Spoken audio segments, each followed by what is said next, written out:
I've been lucky enough to visit New York and to visit London for the lead up to Christmas and to see the beautiful displays they put on. So I thought I would just take a moment and share my experiences in both cities to see if it helps you in deciding where you might like to go to experience the beauty of Christmas time. First of all, for anyone else who's in Australia, we obviously have the advantage, if we're going to the Northern Hemisphere, of having a cold winter, which is beautiful, and also the fact that it gets dark early. You know, in Melbourne we get dark at 9 o'clock, so we don't get to see the fairy lights for very long. But when you're in either of these cities, you're going to see the beautiful display of lights sort of starting from probably around 4:30, 5 o'clock at night. So that is such an advantage in itself, that you actually can really enjoy the ambience of the cities whilst it's not so late. Whereas here at home, it's a little bit more of an effort to go out to see the lights at night. So I thought it was worth looking at a couple of different areas of each city. I'm going to look at the shopping, I'm going to look at the streetscape, the areas around the city, and sort of the overall ambience of the cities, and then my kind of view on which one I preferred. So first of all, let's have a look at the shopping. And when I say shopping, I'm not specifically looking at what you can buy there, but more about the beautiful department stores and the displays they put on. They really are phenomenal in both cities. The difference, I think, is that New York has their department stores spread out a little bit more. So you've got obviously Saks on Fifth Avenue that has a stunning window display that they do. You've got the other bigger department stores, Macy's, but there's a big distance between the two. So you're not just in one little tight area when you're seeing their displays, you're traveling between them, whether it's walking or taking a bus or train. In London itself, the main shops are sort of across Oxford Street and Regent Street, other than Harrods, which is a little bit further away. And so you have this absolute concentration of stunning exteriors to the shops to enjoy. I must say, I found Oxford Street and Regent to be just so beautiful with the fairy lights. Some of the buildings were just covered in lights. I'm going to share a couple of photos now of some of those buildings for you so you can see what I was talking about. They have gone to so much effort. It's, as I said, in Australia we miss out. We don't get those lights at night or it's very late, so we don't sort of get those exterior shows from our big department stores here. But I found that the window displays and those extra lights on the buildings were just beautiful in London. And as I mentioned, I feel that London feels a bit more compact for what they're showing you. So when you visit London, we did a bus tour to go and see all of the sort of the lights. I'm sure there's probably similar things that you could do in New York, but some of the areas in New York that particularly when we see them often in movies and so forth, you see the giant bauble displays that's in front of one of the buildings, and then you've got the window displays at the shops, and then you've got the Rockefeller Center, all that little bit more spread out. So not quite giving you that compact feel that you get in London. So that from a kind of straight out of the box in the street wow factor, I thought London was quite phenomenal and quite surprising. Not what I expected. I didn't realize they did it so well with their lights.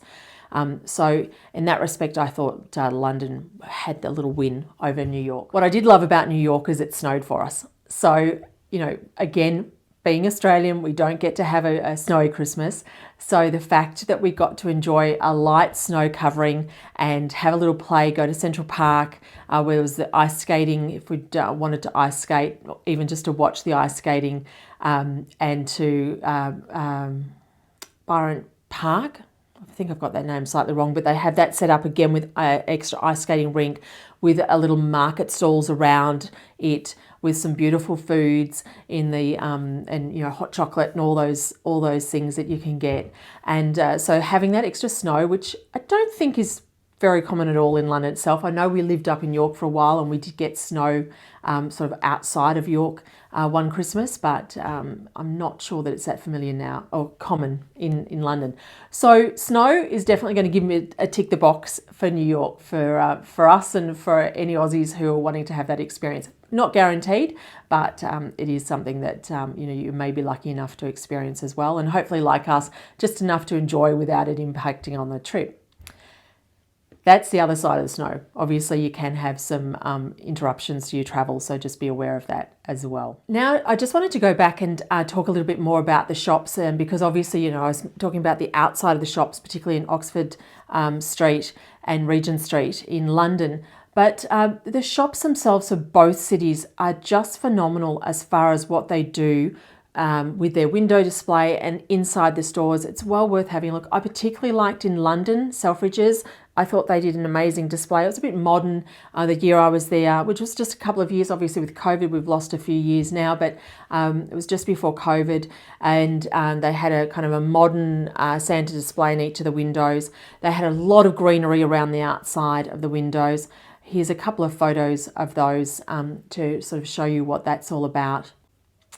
And they, inside, continued, again, particularly some, more than others. I mean, that's always, it's slightly higher end is always going to be a slightly better finish. I thought actually inside the store, I really love Macy's. I mean, Macy's is known for its displays, obviously, for its windows. So we're going to New York. If you're not sure where I am, I'm jumping all over the place here. But when it comes to the shops, I thought Macy's was absolutely stunning. The windows didn't let us down. They really were beautiful. I loved the displays that they had hanging from from the ceilings throughout the store as well. They were just so special. And the other thing is, if you are into decorating and you love to buy ornaments, the Macy's Christmas display is just amazing. I did have a look at the Christmas displays in London as well, and they, the ornaments and so forth, but they were lovely. But I think I've never seen anything that was quite the wow factor of Macy's in New York as far as a department store and a Christmas display. If you're looking for some sort of higher end products, obviously you've got in New York, you've got Saks, and in London, you've got Harrods, and probably Selfridges was a slightly higher end as well. I mean, I did even find, I'm pretty sure it was in Selfridges, they were doing custom-made Santa sacks on the spot, which was great, so you could get it personalised, and I thought that was a really good service that they had going on there. The other thing that I wanted to mention was the overall location for both. Again, Australia, it's a long way to travel for both, but you can be anywhere in the world and be travelling to either of these beautiful cities for Christmas. But what I loved about London was Zoe and I actually, so Hugh and I were in New York and Zoe and I were in London, but Zoe and I actually went to Paris and we went to Bruges as well. So I think we only had about 8 days on the ground, so it was a really short trip, and it's still a busy time, obviously, for my industry. So for both trips, they were pretty tight. We had a lot that we had to see in the Christmas space. And it was fabulous being able to use the train system from London and go out to Paris and Bruges. I mean, Bruges was absolutely beautiful. They had a little market there.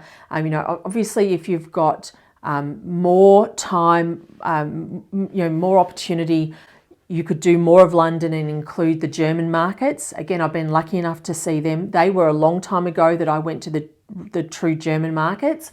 When I went though to Nuremberg, I was absolutely blown away. The entire square filled with beautiful stands, and they look like chalets, and the smells and the gingerbread and the mulled wine and everything was just a sight to behold. Gone distracted slightly, gone further into Europe there. But if you had a longer trip, I would definitely consider that if you really want the wow experience of of Europe. Somewhere like Bruges. And Bruges, because it's on the train line, the fast train, what is it, the Eurail to back into London. It was a great stop off. I think we had 2 nights there. They had the market in the square, a beautiful old town, fairy lights, again, the experience of that, and wandering around all the smaller, a city like that's got a lot of smaller little shops that you can experience as well, which was absolutely stunning. And just on that, in Paris was beautiful, lots of lights around the main areas of Paris. Again, the department stores. I've just got a couple of photos to show you. Each year they change the display of the big tree in the Printemps. I've probably said that really badly, and I hope I didn't look it up before I got on here, but I hope I've said that right. In Paris, Printemps. Anyway, sorry, excuse my French pronunciations, everyone. But they do a different tree every year, and you'll often see them feed through on your Instagram and your other socials and so forth. The year we did it was all white displays, so they followed that through the window display as well, and that was, again, an absolutely stunning sight to behold. And I don't know if we bought anything in there, but I tell you what, you want to go into these stores just to experience what they do provide for you for Christmas. It really is quite amazing. Now, talking about Paris, the other thing that I just wanted to mention is, of course, Disney, Euro Disney. So Zoe and I did head to Euro Disney, and again, someone who knows how to do Christmas well is any of the Disney locations. Absolutely stunning, beautiful displays, beautiful trees, beautiful food, amazing parades that are all Christmas themed. So again, I should have almost added Paris as its own city, but I do love the idea of combining it with a little trip as a side trip to London, and you could spend 2 days in Paris, 1 day Euro Disney, and then your other time in London, and have an absolutely amazing experience.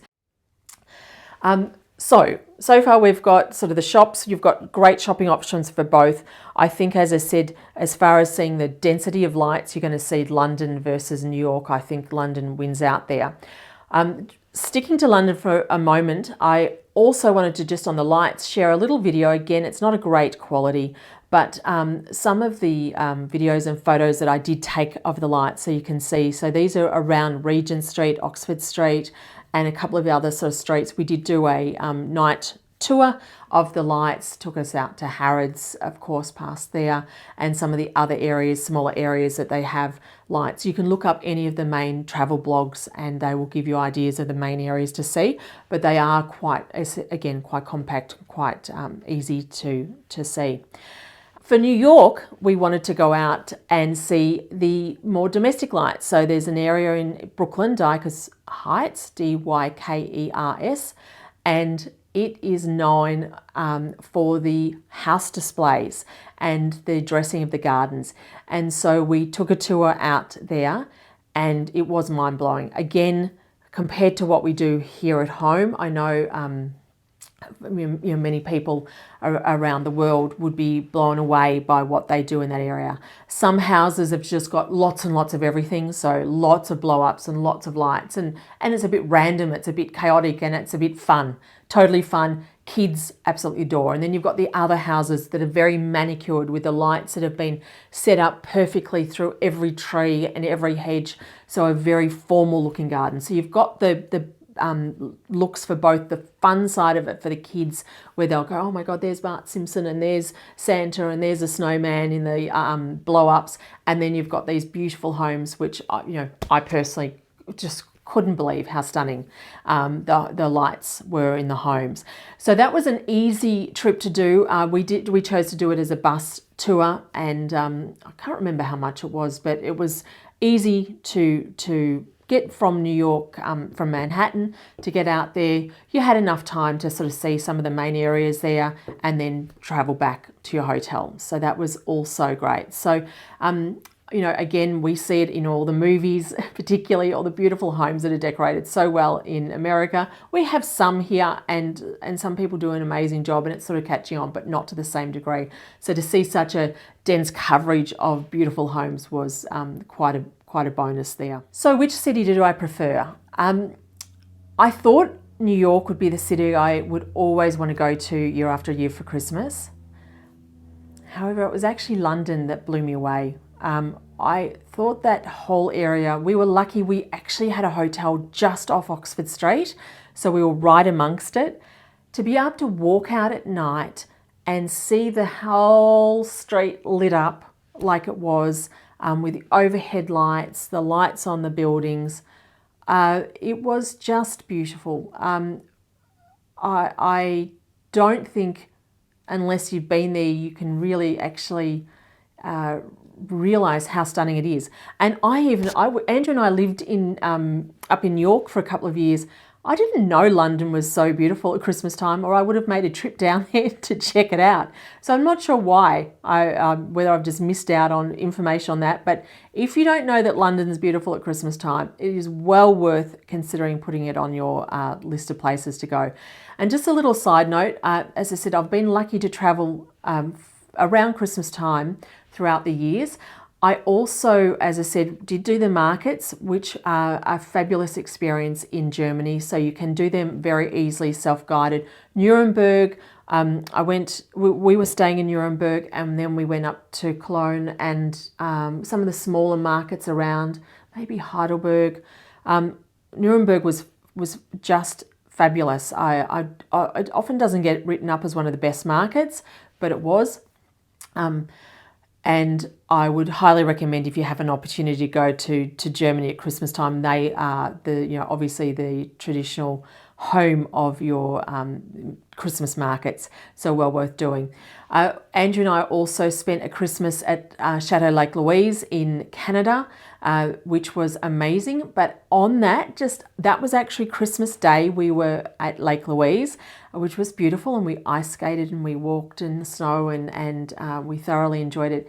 However, just a little side note, if you're thinking of actually spending Christmas Day away and you normally have it with your family, it was a little bit lonely. So it was nice. I actually think it's nice, if you do love the family get together at Christmas, it's nice to actually go to these Christmas places just before Christmas and experience them, and then be home for Christmas. Because kind of Christmas Day itself was a bit like, oh, what do we do now? Oh, there's lunch and that's it. So that was a bit odd. And then Boston. Oh, Boston, and out to Vermont for Christmas, another snowy Christmas. All of us Australians love a snowy Christmas. So I have been incredibly lucky to spend my Christmases or pre-Christmases in many beautiful places around the world. As I said, I always like to try and spend Christmas Day with my family, but traveling around there has been amazing. I hope you found this useful. If you do get to go to either place, please leave a message for me below. If you have already been, I'd love to hear what you thought of the cities and which were your favourite. That's it for today. If you enjoyed this, we've got lots of decorating demos, tutorials, information, so subscribe to the channel. I'm Nicole from My Christmas.